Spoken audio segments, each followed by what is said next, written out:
In today's video, I'm going to teach you how to connect an Azure SQL database to Microsoft Copilot Studio so your Copilot can answer questions using your data.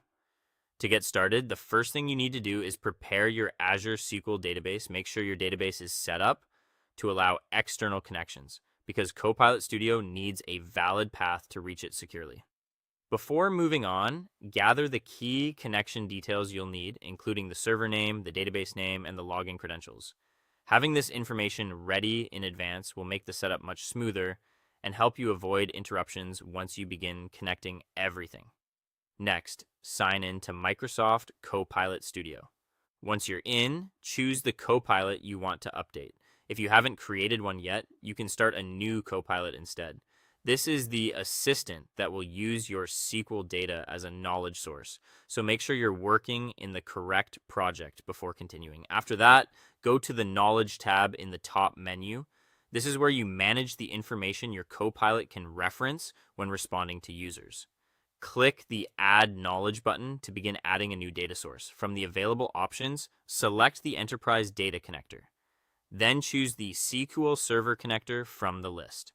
This is the connector that allows Copilot Studio to communicate with your Azure SQL database in a structured and secure way.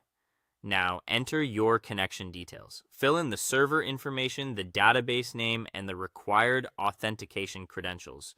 Be careful here because even a small typo can prevent the connection from working.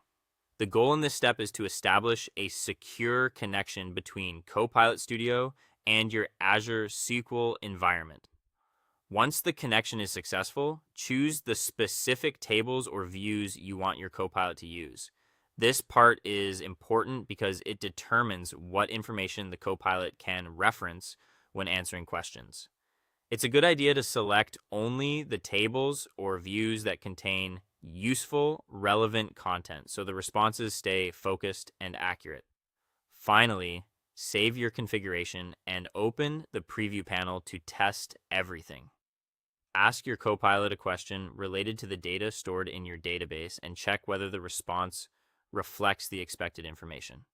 Testing right away helps confirm that the connection is working properly and that the right data has been included. And that's it. With just a few setup steps, you can power your custom Copilot using Azure SQL data directly inside Microsoft Copilot Studio.